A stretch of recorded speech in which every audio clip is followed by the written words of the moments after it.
Hello, I'm Trisha Aquino, PumaPodcast, and you're listening to Teka Teka News. Balitang thinking, hindi breaking.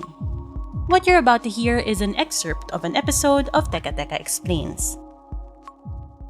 It was a banner, and a guy was holding it up, and he said, it was written, "You fucked with the wrong generation." Oh my God! And I think, I know.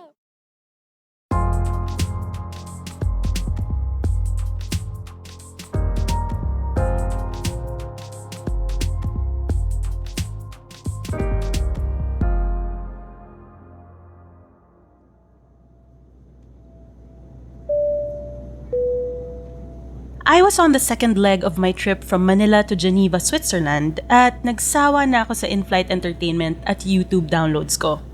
So I whipped out my coloring book and my colored pencils, plopped them on my tray, and started coloring. The lady seated on the plane next to me asked, "Are you an artist?" She had helped me earlier as soon as I sat down, stuffing the airline-issued pillow and blanket into the pocket in front of me so I could be more comfortable on the 6-hour journey from Doha, Qatar. "No," I told her. "It's just a hobby." My seatmate, I would later learn, was 60 years old, almost as old as my mom. She was in a moss green suit with a brooch on her chest and a shawl around her neck, her Sunday best, while I was in jogging pants and a shirt. "I'm a painter," she said, eager for an opening to chat with someone, anyone. "Oh, wow," I replied, setting my things aside. I asked her if I could see pictures of her work. She immediately scrolled through her phone and showed me a plate that she'd painted in blue swirls and a necklace with a stone that she'd designed. There was also a face mask that she'd embroidered. There was a back and forth of her showing photos of her 2 sons. They were tall, dark-haired, masculine.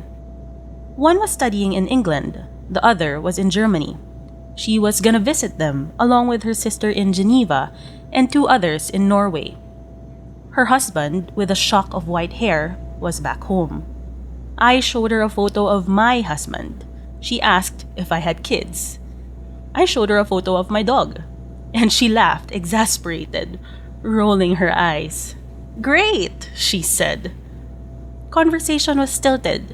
Her English was sparse. She made do with hand gestures, photos, and the expression in her eyes. I asked her if she was from Qatar. She seemed Middle Eastern after all. "No," she said. She was from Iran, and she seemed almost apologetic about that, as if to say, "Yes, that Iran." The same Iran where Mahsa Amini, a 22-year-old woman and member of the Kurdish ethnic minority, had been killed in September. She had been in the custody of the government's moral police after supposedly wearing her hijab wrong. Mahsa's death has triggered daily protests and demonstrations all over Iran. It's a place where women are deemed inferior, where girls become child brides and are expected to consummate their marriage against their will, where fathers decide whether their daughters can go to school, and husbands decide whether their wives can work, and where women have to ask for the permission of the men in their family to travel abroad. "Iranian people very good," my seatmate said. "Government bad." She added, 2 cousins, 3 cousins, killed. Then she took the ends of her scarf and looped it around her fingers, like a noose. I put my hand around my neck in question. She nodded. Yes, they had been hung. She would pause every now and then to gather her thoughts, searching for words. She kept asking, was I, quote-unquote, comfortable? I tried to tell her that yes, I was willing to listen. I was a journalist after all. Her face lit up when I said that. "You are a journalist!" That was all the permission she needed. She could go on and tell me what she could. We held on to each other's arms as she cried. I put my hand on her leg, trying to tell her that it was okay. At the end of it, she told me I was good, very good. And she handed me her brooch, shaped like a flower, silver, with 6 dark pearls in the middle.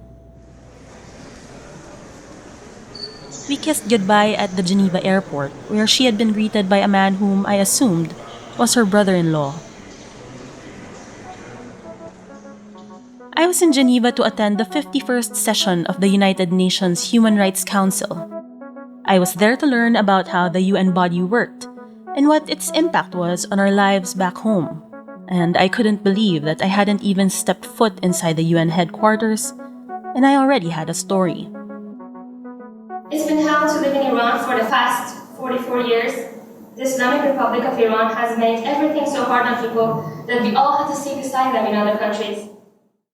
That's Ferial Mukhtarirad, a young Iranian woman who now lives in Switzerland. She spoke in early October at a side event at the UN. A side event means it's outside of the main session where 193 UN member states discuss all sorts of human rights issues, with civil society and the media present. This patriarchal regime has brainwashed children and families into believing that women are inferior to men. The Islamic Republic of Iran has captured, assassinated, tortured feminists, journalists, lawyers, singers, children, and students because they criticize the regime. Do you know when the families of the victims receive the cadaver of their children, they have to pay for the bullet their children were killed with? Paying for the bullet that killed your child. Imagine that. If the daughter dishonors the traditions or does not respect them, the father can kill his daughter and he will not receive grave punishment. Mona Hidari was only 17 years old when she was beheaded by her husband. She was a victim of a forced marriage to her cousin at the age of 12. She had a 3-year-old son. Her husband walked around the city with Mona's head in his hand, proudly took pictures. In Iran, a father who beheads his daughter may get up to 8 years in prison, while a woman who takes off her hijab can get 24 years in prison. The mullahs create these Islamic laws and enforce them by saying it's written in the Quran even if they are not. Nada al-Nashif, the UN Deputy High Commissioner for Human Rights, reported what they had been observing of Iran since last year during the 50th session of the UN Human Rights Council in June. Regrettably, there was no progress observed towards the adoption of the bill on violence against women, presented to Parliament in January 2021. While requiring further amendments for it to be compliant with international standards, the bill would have, and can still have, introduced some positive changes, notably criminalizing violence against women in Iran. In February 2022, the Parliament ratified the general section of the User Protection Bill, further restricting the information environment and isolating Iran from the global internet. Among other concerns, the bill delegates control over international gateways to the security forces and the army, and requires social media platforms to cooperate with the latter in surveillance and censorship. Members of minority communities continue to be targeted. On top of all these restrictions and human rights violations, al-Nashif noted that high inflation, widespread unemployment, and poverty plague the country. But something is brewing in Iran. The winds of change are blowing across the nation. Since the coming to power of the Islamic Republic of Iran, the regime has tried to polarize the Iranian society. Policy was to polarize, on the one hand, the female population against that of the male, the Shiite religion against the Sunni, the ethnic groups one against the other. But recent events have crossed these ethnic boundaries in Iran. We have noticed solidarity among all layers of society.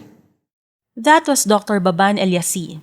He is an Iranian, part of the Kurdish ethnic minority.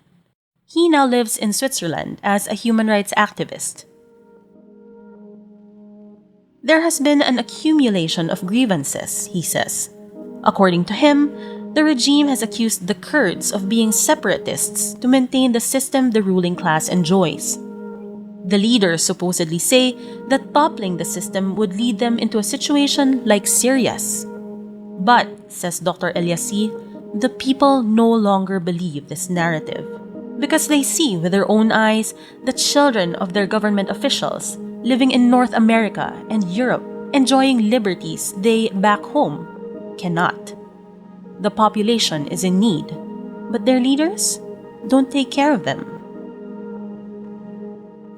For the young who are in Iran, they don't have these chances. So the people are seeing these differences and they don't accept it. And the problem in Iran is the problem of freedom. It is a problem of economic. It is the problem of discrimination for the women. It is a problem of discrimination among ethnic groups in Iran.